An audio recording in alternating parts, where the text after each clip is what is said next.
Hello friends, ഒത്തിരി ഒത്തിരി സ്വപ്നങ്ങൾ സീരിയലിൻ്റെ ഇന്നത്തെ എപ്പിസോഡ് റിവ്യൂയിലേക്ക് എല്ലാ കൂട്ടുകാർക്കും സ്വാഗതം. അങ്ങനെ തന്നെ വർഷയെ എല്ലാവരും കൂടി ചെന്ന് പേടിപ്പിക്കുകയാണ്. കാരണം വിവേക് വേറെ വിവാഹം കഴിക്കാനായിട്ടാണ് പോകുന്നത്. വസുന്ധര ആൻറ്റി അങ്ങനെ ഒരു പെൺകുട്ടിയെ കണ്ടെത്തിയിട്ടുണ്ട്. എന്ത് പണിയാണ് വിവേക് ചെയ്തത്, വിവേക് ഇങ്ങനെ ഇത്രക്കാരനാണെന്ന് കരുതിയില്ല എന്നൊക്കെ അഭിയും ശിവയും മാറി മാറി പറയുന്നുണ്ട്. അങ്ങനെയൊന്നും വിവേക് ചെയ്യില്ല, ആൻറ്റിയും ഇങ്ങനെ ചെയ്യില്ല, അത് നിനക്ക് തോന്നുന്നല്ലേ ആൻറ്റി. അങ്ങനെ മല്ലിയാക്ക പറഞ്ഞതാണ് ഞങ്ങളോട്. മല്ലികാക്കൻ്റെ സ്വഭാവം അറിയാലോ, അവർ ഏഷ്യനി നുണയും കാണിച്ചുകൊണ്ടേയിരിക്കും എന്ന് പറയുന്നുണ്ട്. ആ സമയത്ത് അതല്ല, ആൻറ്റി ആരെ വിളിച്ച് പറയുന്നത് മല്ലികാക്ക കേട്ടതാണ്, അവരാണ് വന്ന് പറഞ്ഞത്. എന്നാലും ഈ ചതി അവർ ചെയ്യേണ്ടായിരുന്നു. വർഷയ്ക്ക് വളരെയധികം സങ്കടമാവുന്നുണ്ട് കേട്ടോ. പിന്നീടാണെങ്കിൽ പിറ്റേ ദിവസമാണ് കാണിക്കുന്നത്. എല്ലാം വർഷയോട് പറഞ്ഞിട്ടില്ല ഇങ്ങനെ പെണ്ണ് കാണാൻ വരുന്ന കാര്യമൊന്നും. അങ്ങനെ നമ്മുടെ വിവേകും അതുപോലെ വസുന്ധരയും ധനപാലനും കൂടിയും വരുന്നുണ്ട് കേട്ടോ. അതിനുശേഷം തന്നെ എന്തായാലും ചടങ്ങ് പോലെ നടക്കട്ടെ എന്ന് പറഞ്ഞിട്ടാണ് ഞങ്ങൾ വന്നിട്ടുള്ളത്. വർഷം എവിടെ, കല്യാണപ്പെണ്ണ് എവിടെയെന്ന് പറയുന്നുണ്ട്.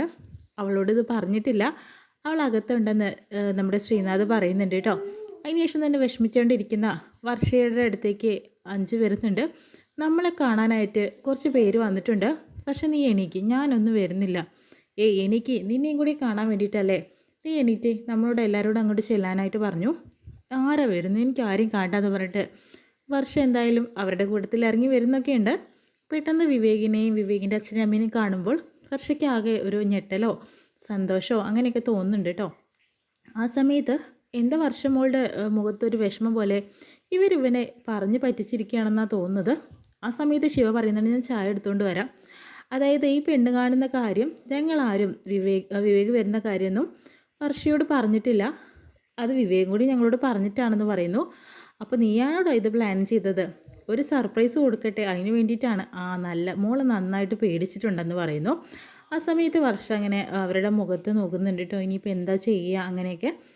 പിന്നീടാണെങ്കിലോ ധനപാലൻ, മോളെ ഞങ്ങൾ നിന്നെ പെണ്ണ് കാണാനായിട്ട് വന്നിരിക്കുകയാണ്, കുറച്ച് നാണത്തോടു കൂടിയും തല താഴ്ത്തിയിട്ടൊക്കെ ചായ കൊണ്ടുവരണം കേട്ടോ. അങ്ങനെ ചായയായിട്ട് നമ്മുടെ വർഷ വരുന്നുണ്ട്. ആദ്യം ധനത്തിന് കൊടുക്കുന്നുണ്ട് കേട്ടോ. പിന്നീട് നമ്മുടെ വസുന്ധരയ്ക്ക് കൊടുക്കുമ്പോൾ പെട്ടെന്ന് തന്നെ വിവേകിന് കൊടുക്ക്, എന്നിട്ട് മതി ഞങ്ങൾക്ക് എന്ന് പറയുന്നുണ്ട്.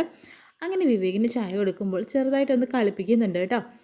ആ സമയത്ത് ധനപാലൻ ആ ചായ എടുത്തോട് ഇപ്പോൾ ശരിയായില്ലേ എന്ന് പറയുന്നു. ഇതെല്ലാം തന്നെ ശ്രീനാഥ് അവിടെ നിന്ന് കാണുന്നുണ്ട് കേട്ടോ.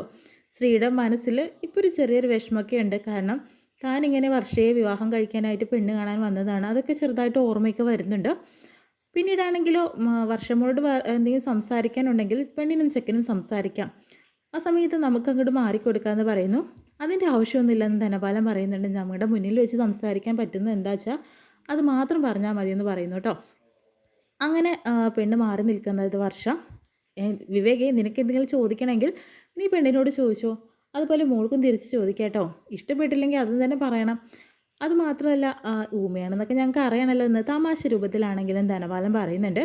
പെട്ടെന്ന് തന്നെ വിവേക് വർഷയോട് തൻ്റെ പേരെന്താണെന്ന് ചോദിക്കുമ്പോഴത്തേനും അഭി എടുത്ത വഴിക്ക് പറയുന്നുണ്ട് പേരയ്ക്കാന്ന്. ആ ഒരു കാര്യം കേൾക്കുന്ന ശ്രീനാഥിനും വർഷയ്ക്ക് ആകെ ഞെട്ടിത്തരിക്കേണ്ട വിഷമമുണ്ട്.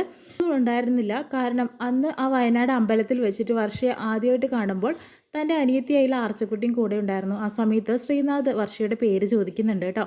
ആദ്യമായിട്ട് കാണുമ്പോൾ ആ കുട്ടി അപ്പോൾ തിരിച്ച് പറയുന്നുണ്ട് പേരയ്ക്കാന്ന്. അങ്ങനെ ആ സിറ്റുവേഷൻ അവർ രണ്ടുപേരും ഓർത്തെടുക്കുന്നുണ്ട്. അതോടുകൂടി തന്നെ അവരുടെ ആ സന്തോഷം അസ്തമിക്കുകയാണ്. കാരണം ഈ പെണ്ണ് കാണാൻ വന്നതിൻ്റെ ആ ഒരു സന്തോഷമൊക്കെ രണ്ടുപേരുടെ മുഖത്തും നിന്നും മാഞ്ഞു പോവുക കേട്ടോ. പാവം ശ്രീനാഥ് വളരെയധികം വിഷമിക്കുന്നുണ്ട്. അപ്പോൾ മോൾക്ക് എന്തെങ്കിലും പറയാനുണ്ടോ വസുന്ധര ചോദിക്കുന്നുണ്ട്. അത് പിന്നെ പെണ്ണ് കാണാൻ വന്നതിൻ്റെ ഒരു ടെൻഷനാണ് ആൻറ്റി എന്ന് അഞ്ചു പറയുന്നുണ്ട് കേട്ടോ. ആ സമയത്ത് അത് തന്നെയാണോ മോളെയും ചോദിക്കുന്നുണ്ട്. അത് ഞാൻ നിങ്ങളെയൊക്കെ പെട്ടെന്ന് കണ്ടപ്പോഴുള്ള വിഷമം കൊണ്ടാണ്, അതൊന്നും സാരമില്ല, ഇനി സന്തോഷമായിട്ട് ഇരിക്കുമെന്ന് പറയുന്നു. പിന്നെയാണ് ഈ വർഷയും എല്ലാവരും കൂടിയും സംസാരിച്ചുകൊണ്ടിരിക്കുക. ഇത്രയും ഞാൻ പ്രതീക്ഷിച്ചില്ല, എന്നാലും നിങ്ങൾ എന്നിൽ നിന്ന് ഇതൊക്കെ ഒളിപ്പിച്ച് വെച്ചല്ലോ, അത് പിന്നെ ഒരു സർപ്രൈസ് തരാൻ വേണ്ടിയിട്ടല്ലേ, ഇപ്പം നിനക്ക് സന്തോഷമായില്ലേ, എന്തായാലും നിങ്ങളുടെ കല്യാണം ഒരുമിച്ച് എത്രയും പെട്ടെന്ന് നടത്തുമെന്നൊക്കെ പറയുന്നുണ്ട്. ഇതേ സമയം തന്നെ ശ്രീനാഥ് റൂമിൽ ചെന്നതിന് ശേഷം തന്നെ തൻ്റെ വർഷയെ ആദ്യമായിട്ട് കണ്ടതും കാര്യങ്ങളെല്ലാം ആലോചിക്കുന്നുണ്ട്. അയാളുടെ മനസ്സിൽ ഇപ്പോഴും വർഷയ്ക്ക് വലിയൊരു സ്ഥാനം തന്നെയാണ് കേട്ടോ. അവളും അങ്ങനെ മറന്നു കളയാൻ സാധിക്കില്ല. പക്ഷെ അവളുടെ ആഗ്രഹം കൊണ്ടാണ് താൻ വിവാഹത്തിന് തയ്യാറാക്കിയിരിക്കുന്നത് അവളെ, അല്ലാതെ ഒന്നുമല്ല. ഇന്നും വർഷയ്ക്ക് ശ്രീനാഥിന് ഇഷ്ടമാണെന്ന് അറിഞ്ഞിട്ടുണ്ടെങ്കിൽ ശ്രീനാഥ് എന്തായാലും വർഷയെ സ്വീകരിക്കാണ്ടിരിക്കുകയില്ല കേട്ടോ. അതിനുശേഷം തന്നെ വസുന്ധരയാണെങ്കിലോ കുറേ ആൾക്കാരോട് വിളിച്ചിട്ട് അധികം വൈകാതെ തന്നെ ഒരു വലിയൊരു കാര്യം ഞങ്ങൾക്ക് പറയാനുണ്ടെന്ന്, ഒരു സർപ്രൈസ് ഉണ്ടെന്നൊക്കെ പറയുന്നു. അത് സമയമായിട്ട് ഞങ്ങൾ പറയാമെന്ന് പറയുന്നുണ്ട് കേട്ടോ. ആ സമയത്ത് ധനപാലനാണെങ്കിലും അങ്ങോട്ട് പോകാനായിട്ട് നിൽക്കുന്നു. എന്താ ധനം, നീ എങ്ങോട്ടാണെന്ന് ചോദിക്കുന്നു കേട്ടോ. അത് വസു, ഞാൻ ഒന്ന് പുറത്ത് പോയിട്ട് വരാം. എന്താ ധനം, എപ്പോഴും ഇങ്ങനെ പുറത്ത് പോയി ആ കറങ്ങി തിരിഞ്ഞ് നടന്നാൽ മതിയോ? ഇനി നമുക്ക് എന്തൊക്കെ ചെയ്ത് തീർക്കാനില്ലേ? ധനം കുറച്ചുകൂടി സീരിയസ് ആയിട്ട് കാര്യങ്ങൾ ഏറ്റെടുക്കണം. എൻ്റെ വസു, ഞാൻ 2 ദിവസമൊക്കെ സീരിയസ് ആയപ്പോൾ ആകെപ്പാടെ എല്ലാവർക്കും മുഷിഞ്ഞു. ഞാൻ ഇങ്ങനെയൊക്കെ നടക്കുന്നതല്ലേ നല്ലത്. അപ്പോഴത്തേനും എന്താ ധനം, കാരണം ഈ കല്യാണം വരുന്ന പോകുന്നത്, നമുക്ക് എന്തെങ്കിലുമൊക്കെ ചെയ്യാനില്ലേ? സീരിയസ് ആയിട്ട് കാര്യങ്ങൾ തയ്യാറാക്കണം, എല്ലാം ചെയ്യണം എന്നൊക്കെ പറയുന്നുണ്ട്. അതൊക്കെ സമയമാകും, നടക്കും ദിവസം, ഞാൻ ഒന്ന് പുറത്ത് പോയിട്ട് വരട്ടെ എന്ന് പറഞ്ഞിട്ട് പോയി. മനുഷ്യൻ്റെ ഒരു കാര്യം എന്ന് പറയുന്നുണ്ട്. പെട്ടെന്ന് തന്നെ ശ്രീനാഥ് കിടക്കാനായിട്ട് പോകുന്നുണ്ട് രാത്രി. പെട്ടെന്ന് അഭിയാണെങ്കിലോ ഇപ്പോൾ വർഷയും വിവേകും കല്യാണം ഉറപ്പിച്ചു. അങ്ങനെയൊക്കെ ആയപ്പോൾ ഇപ്പം ഇനി ശ്രീനാഥിൻ്റെ മനസ്സിൽ ആരും ഇല്ല എന്നുള്ളത് നമ്മുടെ അഭി വിചാരിക്കുകയാണ്. അന്വേഷണം തന്നെ വന്നതിന് ശേഷം ശ്രീയോട് ചോദിക്കുന്നുണ്ട്. ശ്രീയുടെ മനസ്സിൽ വല്ലതുണ്ടോ? ഇനി എന്തായിരിക്കും ഫ്യൂച്ചറായിട്ട് പ്ലാൻ? അങ്ങനത്തെ കാര്യങ്ങളൊക്കെ ചോദിക്കുന്നുണ്ട്. എന്ത് പ്ലാൻ? ഞാൻ പ്ലാൻ ചെയ്തതുപോലെയൊന്നും എൻ്റെ ജീവിതം നടന്നിട്ടില്ല. ഇനിയിപ്പോൾ ഞാൻ അങ്ങനെ പോട്ടെ, അല്ലാണ്ട് ഇപ്പോൾ എന്താ ചെയ്യുന്നത്? ഇനി ഒരാഗ്രഹമേ ഉള്ളൂ, വർഷയുടെ വിവാഹവും വിവേകിൻ്റെയും വിവാഹം നടന്നു കഴിഞ്ഞിട്ടുണ്ടെങ്കിൽ പുറത്തൊക്കെ ഒന്ന് പോകണം. അപ്പോൾ എനിക്കങ്ങനെ ഒറ്റയ്ക്ക് തന്നെ സഞ്ചരിക്കണം എന്നൊക്കെ പറയുന്നുണ്ട്. എന്നാൽ ഞാനും വരാം, എനിക്കതും വലിയ ഇഷ്ടമാണ്. അഭിയും കൂടെ വന്നിട്ടുണ്ടെങ്കിൽ അത് സോളോ ട്രിപ്പ് ആവില്ലല്ലോ എന്ന രീതിയിൽ പറയുന്നുണ്ട് കേട്ടോ. അല്ലാതെ ഇപ്പോൾ എന്ത് ചെയ്യാനാണ്, എനിക്ക് തനിച്ചാണ് പോകേണ്ടത്. അഭിക്ക് എന്തെങ്കിലും അറിയാനുണ്ടോ? അല്ല ഇനി ലൈഫിൽ ഇതൊക്കെ തന്നെയാണോ ശ്രീനാഥിൻ്റെ ചിന്തയൊക്കെ ഒന്ന് ചോദിക്കുന്നുണ്ട്. ഇനിയിപ്പോൾ പ്രത്യേകിച്ചൊന്നുമില്ല, ഞാനിങ്ങനെയൊക്കെ പോട്ടെ എന്ന് കരുതുന്നു കേട്ടോ.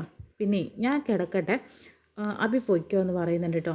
ഈ ശ്രീനാഥ് എന്നെ അവോയ്ഡ് ചെയ്താണെന്ന് എനിക്ക് സംശയമുണ്ട്. അതേ, പോകുമ്പോൾ ആ വാതിലൊന്ന് അടച്ചേക്കണേ എന്ന് പറയുന്നു കേട്ടോ. അപ്പോൾ തന്നെ അഭിക്ക് വിഷമാവുന്നുണ്ട്. അഭി വിചാരിച്ചതുപോലെ കാര്യം നടന്നില്ല, അതാണ് മെയിനായിട്ടുള്ള കാരണം. അതിനുശേഷം തന്നെ വീണ്ടും ധനപാലനും അതുപോലെ തന്നെ നമ്മുടെ വസുന്ധരയും കൂടി സംസാരിക്കുന്നുണ്ട്. അങ്ങനെ മല്ലികയോട് പറയുന്നത്, എടോ എന്തെങ്കിലും കുടിക്കാൻ എടുത്തിട്ട് വാ, ചായ കൊണ്ടുവരട്ടെ സാറെന്ന് ചോദിക്കുന്നു. ഈ ചൂടത്ത് എന്ത് ചായയാണ്, നീ പോയിട്ട് തണുത്തത് എന്തെങ്കിലും വാങ്ങിച്ച്. എല്ലാവരും കൂടി പോവാണ് കേട്ടോ ചെയ്യുന്നത്. അപ്പോൾ ധനപാലൻ വശത്ത് പറയുന്നുണ്ട് വസുന്ധരയോട്, വസു ഒരു പ്രത്യേക കാര്യമുണ്ട്. ഞാനാണെങ്കിലോ ആ ഒരു ജോത്സ്യനെ വിളിച്ചിട്ട് നമ്മുടെ വിവേകിൻ്റെയും വർഷയുടെയും വിവാഹ തീയതി ഉറപ്പിച്ചിരിക്കുകയാണ് 20-ാം തീയതി. 20-ാം തീയതിയോ? 20-ാം തീയതി ആണെങ്കിൽ അധിക ദിവസമില്ലല്ലോ, എന്താ ധനം ഇങ്ങനത്തെ ഒരു മുഹൂർത്തം? അത് കഴിഞ്ഞ് കഴിഞ്ഞാൽ 2 മാസം കഴിഞ്ഞിട്ടുള്ളൂ. അപ്പോഴാണെങ്കിൽ കർക്കിടക മാസമല്ലേ, കർക്കിടക മാസത്തിൽ ഒരിക്കലും തന്നെ വിവാഹം നടക്കില്ലല്ലോ. അത് ശരിയാണ്, അപ്പം നമുക്ക് ആ ഡേറ്റിന് തന്നെ തീരുമാനിക്കാമെന്ന് പറയുന്നു. അതാണെങ്കിൽ അടുത്തല്ലേ, എന്തൊക്കെ ചെയ്ത് തീർക്കാനുണ്ട് ധനം എന്ന് പറയുന്നുണ്ട്. താൻ വിചാരിച്ച എല്ലാം നടക്കും, ഇതിലിഞ്ഞ് വൈകിക്കേണ്ട. പിന്നെ വസു, ഒരു കാര്യം കൂടി ഉണ്ട്, ആ ജ്യോത്സ്യൻ ഇവരുടെ ജാതകപ്രകാരം ഒരു കാര്യം കൂടി പ്രത്യേകം പറഞ്ഞിട്ടുണ്ടെന്ന് പറയുന്നു. ഇത് കേൾക്കുന്ന വസുന്ധര ഞെട്ടുന്നുണ്ട്. ഇനി അവരുടെ വിവാഹത്തിന് എന്തെങ്കിലും തടസ്സമാണോ, എന്തെങ്കിലും പ്രശ്നങ്ങളുണ്ടോ ജാതകപ്രകാരം എന്നൊന്നും അറിയില്ല.